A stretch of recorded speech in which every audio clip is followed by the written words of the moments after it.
Alors, donc, en termes de mobilité, le taux de départ donc, des CDI demeure le même niveau que l'an passé, donc avec 8,6%. En revanche, la mobilité interne, quant à elle, donc elle bondit de 75% pour revenir donc strictement aux mêmes valeurs que 2019, soit 12,4%. Donc au total, un salarié en CDI sur 5 donc, a été mobile en 2021. Alors parmi donc, les salariés qui ont quitté leur entreprise, donc près de 55% sont des femmes. Ils sont âgés en moyenne de 44 ans, 35% ont un niveau bac et infra et 53% donc, sont des cadres. Parmi ceux qui ont connu donc, une mobilité interne, alors 60% donc, sont des femmes.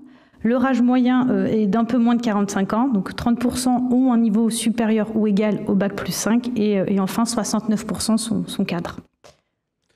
Merci Narges. Alors quelques précisions parce que le vocabulaire, on la s'entendre sur la terminologie, sur les mots. Lorsqu'on parle de mobilité, on va dire, pour dire simplement, c'est quelqu'un qui change de poste. On ne s'intéresse ici qu'au CDI. Donc on n'intègre pas dans les calculs qui sont présentés là et qui sont différents d'un calcul de turnover. Parce que tout à l'heure, on posait la question des taux de transformation des alternants en CDI. Donc on n'est pas dans ce schéma-là. On ne regarde que les CDI et les CDI qui changent de poste. Alors de deux manières, soit ils quittent l'entreprise. Donc là, pour le coup, c'est sûr que c'est un changement de poste. On ne regarde pas quel est le motif du départ. Donc on va intégrer aussi bien un départ à la retraite, une cessation d'activité, un licenciement, une démission. Voilà, c'est quelqu'un qui disparaît de nos bases de données et qu'on ne retrouve pas à l'intérieur de la même entreprise. Ça, c'est pour la mobilité externe. Et la mobilité interne, on a toujours le suivi de l'individu dans la garantie de son anonymat, mais voilà, il a changé de métier en cours d'année, il a changé de classification, il a changé un certain nombre de variables qui nous laissent à penser que finalement, c'est plus le même poste qu'il exerce entre le 1er janvier, entre le 31 décembre N-1 et le 31 décembre N, puisqu'on prend la photographie tous les 31 décembre. On est mobilisés tous ce jour-là. Donc ça, c'est pour poser le cadre. Et puis, on voit que autant pendant la période de crise, et là, fallait pas être grand devin pour le dire, on allait avoir une baisse des taux de mobilité de manière globale, parce que effectivement, quand on sait pas trop où est-ce qu'on va et qu'on est dans cette période un peu compliquée, on a plutôt tendance à baisser la tête, à la rentrer entre les épaules, et puis d'attendre que l'orage passe. Et puis 2021, on est en 2021, donc on n'est pas 2022 avec tout ce que l'on sait aujourd'hui, de la guerre en Ukraine, du retour de l'inflation, etc., etc. Donc on n'est pas dans cette perspective-là. Mais on voit que les gens, on a un redépart de l'économie. Et donc les personnes se mettent à nouveau à bouger davantage. Mais curieusement, pas plus en termes de mobilité externe, davantage en termes de mobilité interne, où ça bouge plus que l'année précédente, pour revenir en réalité... il faut relativiser les choses pour revenir aux mêmes valeurs que 2019. Donc on a le sentiment qu'on a enjambé la crise et puis qu'on est revenu à une certaine forme de normalité sur cette question de la mobilité.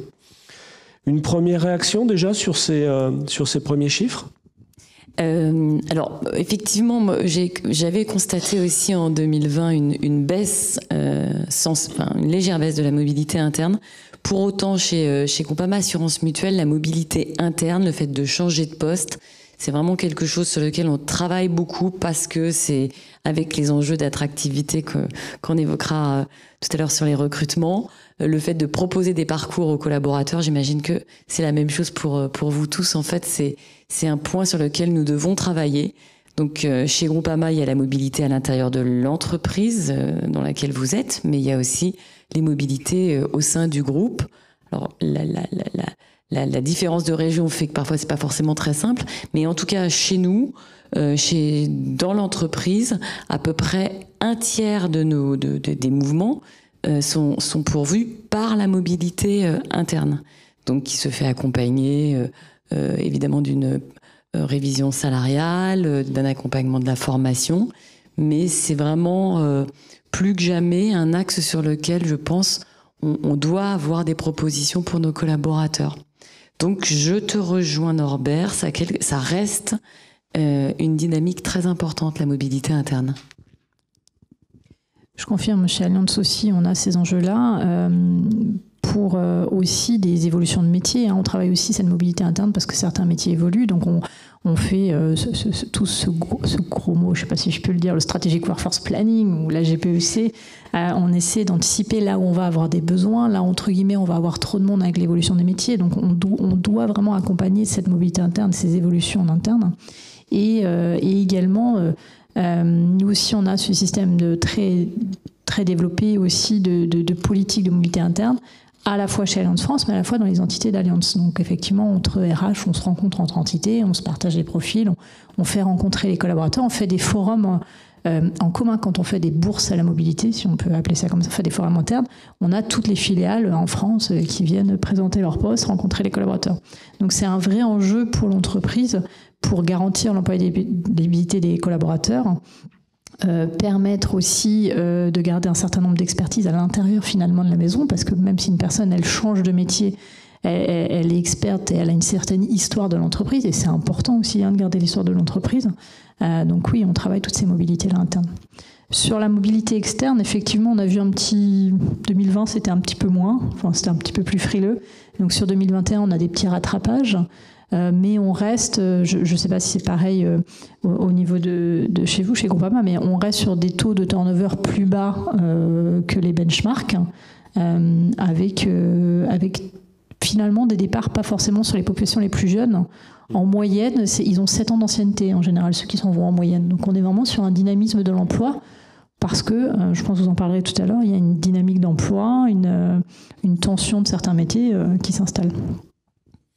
Oui, ce qui est intéressant, c'est justement de mettre en parallèle les chiffres entre la mobilité externe et interne. Par exemple, si on regarde dans la répartition hommes et femmes, on voit que pour la mobilité externe, on a 54,7% de femmes parmi ceux qui sont en mobilité externe. Ensuite, si je vous pose la question de savoir quel est leur poids relatif dans la population totale, chiffre que Narges a donné tout à l'heure. 60, oui. Voilà, 60%. Il manque juste le chiffre après la virgule. Mais... Donc voilà, vous avez gagné un yo-yo en bois du Japon, bravo. Si on compare ce chiffre-là, 55% versus 60% dans la population totale, ça veut dire qu'en termes de mobilité externe, les femmes sont un peu moins mobiles que les hommes. Si on le décline de la même manière sur les autres variables, niveau d'études, etc., sur la mobilité externe versus la mobilité interne, on voit qu'on a une beaucoup plus forte proportion de niveaux bac et inférieur par rapport aux autres niveaux d'études. Ce qui est sans doute à rapprocher aussi des populations commerciales. On sait bien que c'est pas le diplôme qui fait le vendeur, qui fait vendre. Bien sûr, il faut un certain niveau de culture générale parce que nos produits sont techniques, mais c'est pas le diplôme en soi, c'est la connaissance des produits, la connaissance de l'environnement des prospects et des clients qui va faire la technicité et le professionnalisme. Et là, on voit qu'on a des écarts assez conséquents. Puis le dernier point, on va pas s'apesantir dessus, c'est l'âge moyen, que l'on soit en mobilité externe ou interne, on est à 44 ans, 45 ans. Donc j'ai envie de dire que il n'y a pas que les jeunes qui tous les ans en début de carrière changent de boîte tous les 6 mois pour essayer de trouver des conditions plus favorables. On voit qu'on est avec des gens qui ont déjà un vécu professionnel affirmé, qu'on retrouvera d'ailleurs dans les recrutements, bien évidemment, puisque une fois qu'on a goûté à l'assurance, on ne le quitte pas comme ça, qui composent finalement ces mouvements de population à l'intérieur de la branche.